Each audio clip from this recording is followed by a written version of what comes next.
नमस्कार माता पार्वती, बाबा भोलेनाथ के भक्तजनों, आप सब लोगों का हमारे इस श्रावण मास की कथा में स्वागत है।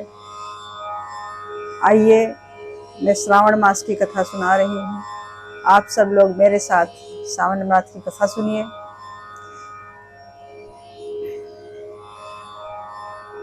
तो आइए शुरू करती हूँ। ओम मंगलम भगवान विष्णु मंगलम गरुड़ध्वजः मंगलम पुंडरीकाक्षो मंगलाय तनो हरि।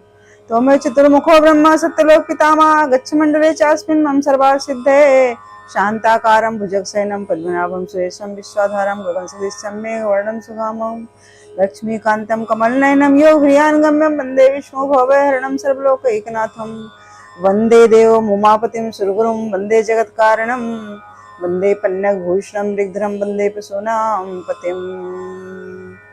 ओम नमः शिवाय, ओम नमः शिवाय, ओम नमः शिवाय, ओम नमः शिवाय, ओम नमः शिवाय। तो आइए आज सप्तम अध्याय श्रावण मास की कथा का वर्णन करती हूँ। तो भगवान शंकर ने सनत कुमार से कहा, अब मैं तुम्हें मंगलवार व्रत कथा का महात्म्य सुनाता हूँ। ध्यान पूर्वक सुनो। इस व्रत को मंगला गौरी व्रत कहते हैं। इसके करने से वैधव्य के भोग का नाश होता है। विवाह के पश्चात 5 वर्ष तक इस व्रत को करना चाहिए। विवाह के पश्चात पहले श्रावण शुक्ल पक्ष के पहले मंगलवार को इस व्रत को आरंभ करना चाहिए। पुष्प मंडप का निर्माण करके उसे केले के स्तंभों से सुशोभित करना चाहिए। उसे अनेक प्रकार के फलों तथा रेशमी कपड़ों से विभूषित करें। मंगल में देवी की सोने की प्रतिमा और किसी अन्य धातु की प्रतिमा बनवाकर मंडप में स्थापित करनी चाहिए। उस प्रतिमा में मंगला गौरी का 16 उपचारों से, 16 दूर्बों से, 16 चिड़चिड़ा दलों से, 16 चावल तथा 16 चने की दाल के दानों से अर्चना करनी चाहिए। 16 बत्तियों वाले दीपक या 16 दीपक जलाकर भक्ति पूर्वक दही तथा चावलों का नैवेद्य अर्पण करना चाहिए। देवी के निकट सिल लोढ़ा रखना चाहिए। इस तरह विवाहोपरांत 5 वर्ष तक व्रत करना चाहिए। 5 वर्ष पश्चात उद्यापन करके माता को वायना देना चाहिए। अब मैं तुम्हें वायने के बारे में बताता हूँ। भगवान शिव जी सनत कुमार से बोले, हे सनत कुमार, मंगला गौरी की एक पल सोने की प्रतिमा या अपनी सामर्थ्य के अनुसार सोने की प्रतिमा बनवाएं। एक पल अर्थात 1 तोला हो सकता है। अपनी सामर्थ्य के अनुसार सोने अथवा चांदी की प्रतिमाएं निर्मित करें और चांदी आदि से निर्मित घड़े को चावल से भरें। उसके ऊपर पहनने के वस्त्र, साड़ी, ब्लाउज आदि रखें। उसके ऊपर मंगला गौरी की प्रतिमा रखें। देवी के समीप सिल लोढ़ा रखें। सिल लोढ़ा सोने या चांदी का होना चाहिए।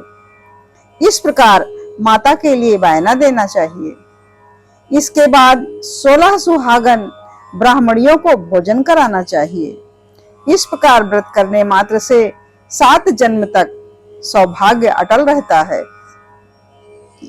ब्रह्मापुत्र सनत कुमार ने भगवान शंकर से पूछा, इस व्रत को पहले किसने किया था और उसका क्या फल मिलता है? भगवान शंकर ने बताया, पूर्व काल में कुरु देश में श्रुतिकीर्ति नामक राजा रहता था।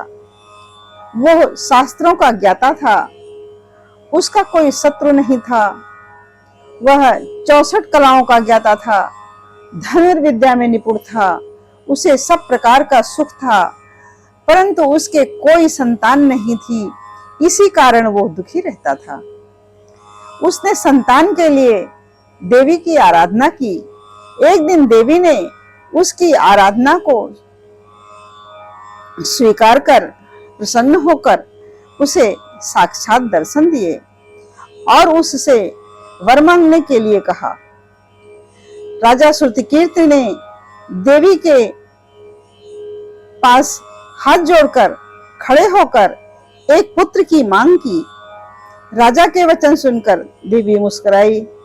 देवी बोली, हे राजन, तुमने एक दुर्लभ वस्तु की याचना की है, फिर भी मैं तुमको पुत्र अवश्य दूंगी। तुम्हें एक गुणवान पुत्र प्राप्त होगा, परंतु उसकी आयु 16 वर्ष की है। हाँ, यदि एक सुंदर तथा विद्या विहीन पुत्र चाहिए तो वो बहुत समय तक जीवित रहेगा। अब बताओ, तुम्हें कैसा पुत्र चाहिए? इस प्रकार देवी ने राजा श्रुतिकीर्ति से कहा। राजा ने अपनी रानी से विचार विमर्श करके गुड़ी पुत्र की मांग की। देवी ने कहा, हे राजन, मेरे मंदिर के मुख्य द्वार पर आम का जो पेड़ है उसका एक आम तोड़कर ले आओ और उसे रानी को खिला दो, तुम्हारी इच्छा पूर्ण होगी। राजा ने देवी की आज्ञानुसार रानी को आम्रफल ले जाकर खिला दिया। 10वें महीने में रानी को एक सुंदर पुत्र पैदा हुआ। हर्ष शोक से संपन्न राजा ने राजकुमार का जात कर्म आदि संस्कार कर दिया। राजा ने राजकुमार का नाम चिरायु रखा। राजकुमार चांद की तरह बढ़ने लगा। चांद की तरह अर्थात जैसे चंद्रमा प्रतिदिन एक कला बढ़ता है, उसी तरह से राजकुमार बढ़ने लगा। अब वो 15 साल का गुणी संपन्न और सुंदर बालक हो गया। राजकुमार का 16वां साल शुरू हुआ तो राजा रानी को चिंता होने लगी। राजा ने सोचा कि यह पुत्र बड़े ही कष्टों से प्राप्त हुआ है, मैं इसकी मृत्यु अपने आंखों के सामने कैसे देखूंगा। यह सोचकर राजा ने राजकुमार चिरायु को उसके मामा के साथ काशी भेजने का निश्चय कर लिया। रानी ने अपने भाई से कहा, तुम कार्पेटिक का वेश धारण करके राजकुमार चिरायु को काशी ले जाओ। मैंने इसके लिए जन्म से पूर्व भगवान मृत्युंजय की प्रार्थना की थी कि हे विश्वदेव, पुत्र की प्राप्ति पर जगतपति की यात्रा के लिए भेजूंगी, इसलिए तुम इसे काशी ले जाओ। इसकी रक्षा का भार अब तुम्हारे कंधों पर है। अपनी बहन की आज्ञा मानकर वो राजकुमार चिरायु को काशी ले गया। कई दिन की यात्रा के बाद वे आनंद नगर पहुंचे। आनंद नगर के राजा का नाम वीरसेन था। राजा के सर्वगुण संपन्न रूप लावण्य वाली मंगला गौरी नाम की राजकुमारी थी। उस समय वह राजकुमारी सखियों सहित बगीचे में खेल रही थी। उसी समय वहां चिरायु और उसका मामा पहुंचे। वे दोनों बालिकाओं की क्रीड़ा देखने लगे, इसलिए वहां रुक गए। राजकुमारी की सहेलियों में से एक सहेली ने क्रोध में भरकर राजकुमार चिरायु को रंडा कहा। राजकुमारी ने अपनी सहेली से कहा, हे सखी, तुम दुर्वचन क्यों बोल रही हो? मेरे साथ अयोग्य वाणी बोलने वाली कोई भी नहीं है। देखो, मंगला गौरी के प्रसाद एवं मंगला गौरी व्रत के प्रभाव से मेरे हाथ से जिसके माथे पर चावल गिर जाएं, उसके साथ मेरा विवाह हो जाने पर यदि वो अल्पायु वाला भी है तो भी वो चिरायु हो जाएगा। इसके बाद सब बालिकाएं अपने अपने घरों को लौट गई। राजकुमारी भी राजमहल में चली गई। उस दिन राजकुमारी मंगला गौरी का विवाह बालिक देश के राजा दृढ़धर्मा के पुत्र सुकेतु के साथ होने वाला था। सुकेतु मूर्ख, कुरूप और बहरा था। इस बात का पता राजा वीरसेन को नहीं था।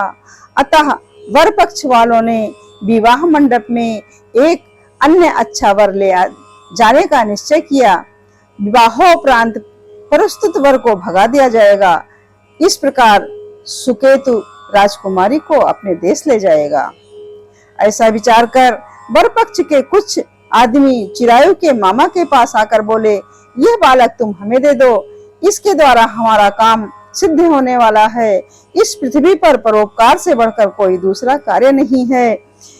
उन आदमियों की बात सुनकर राजकुमार चिरायु का मामा राजी हो गया, क्योंकि वह बगीचे में मंगला गौरी की बात सुन चुका था। वह उन आदमियों से बोला, आप लोग इस लड़के को क्यों चाहते हैं? विवाह के लिए वस्त्र गहने तो मांगे जा सकते हैं, लेकिन वर को थोड़ी ही मांगा जाता है। फिर भी आपकी बात रखते हुए लड़का आपके साथ भेज रहा हूँ। वर पक्ष के लोग राजकुमार चिरायु को विवाह मंडप में ले गए और विवाह कार्य संपन्न हो गया। विवाह के बाद रात्रि में जब राजकुमार चिरायु मंगला गौरी के साथ सोया, उसी दिन उसका 16वां वर्ष समाप्त हो रहा था। ठीक उसी समय काल सांप का रूप धारण कर वहां आया। संयोगवश उसी समय राजकुमारी मंगला गौरी की नींद खुल गई।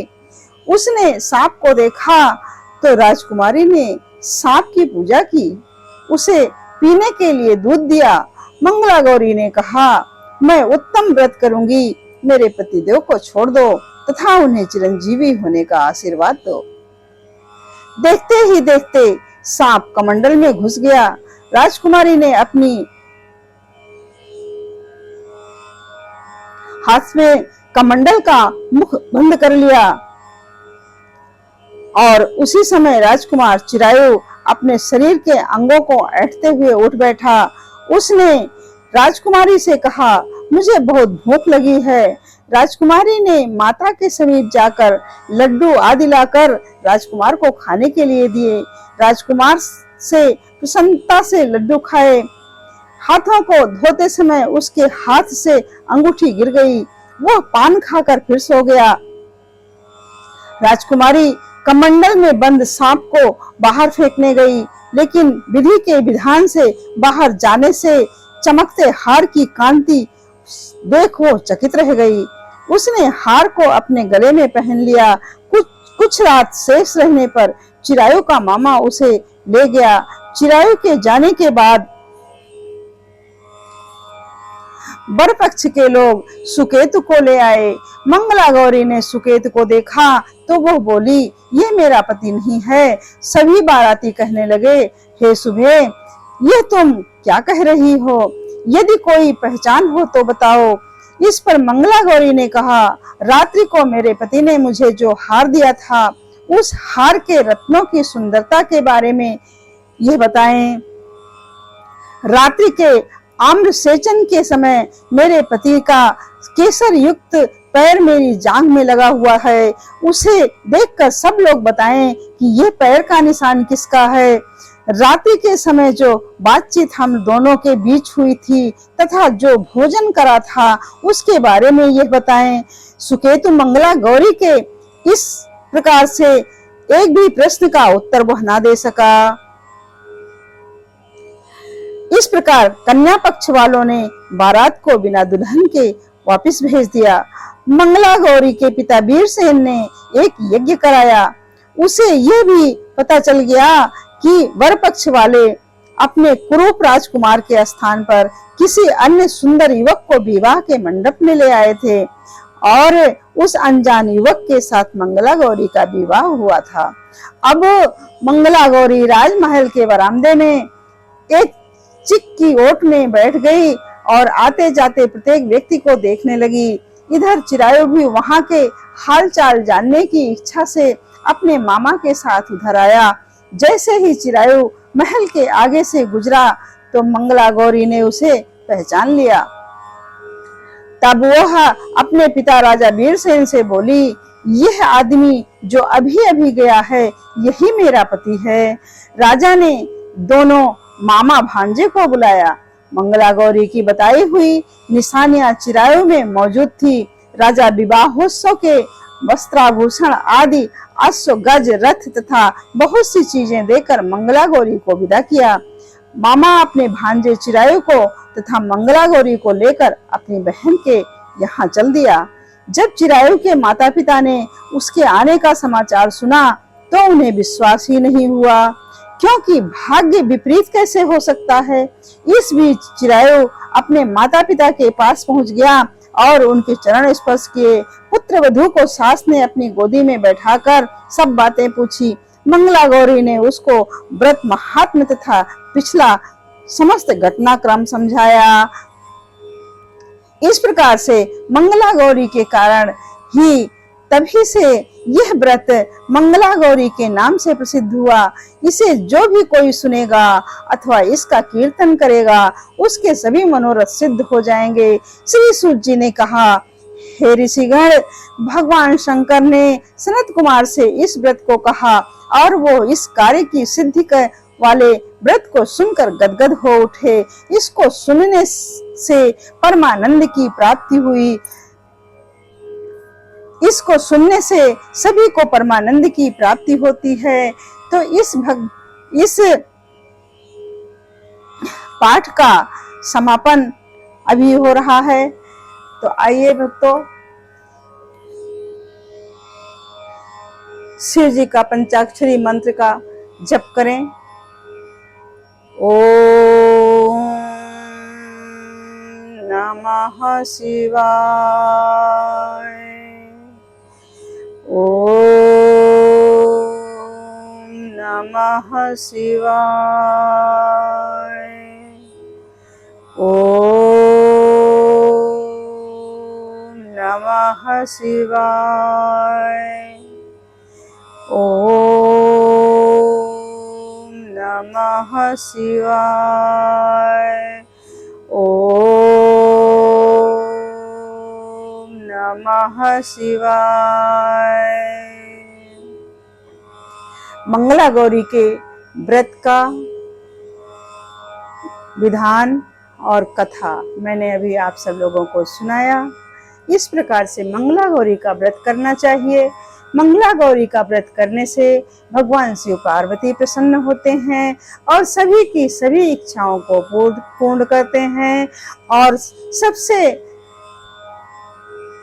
अधिक खुशी की बात यह है कि मंगला गौरी का व्रत जो व्यक्ति करता है वो 7 जन्मों तक वैधव्य को प्राप्त नहीं होता है। तो बोलिए मंगला गौरी महारानी की जय। ओम हर हर महादेव शिव शंभो।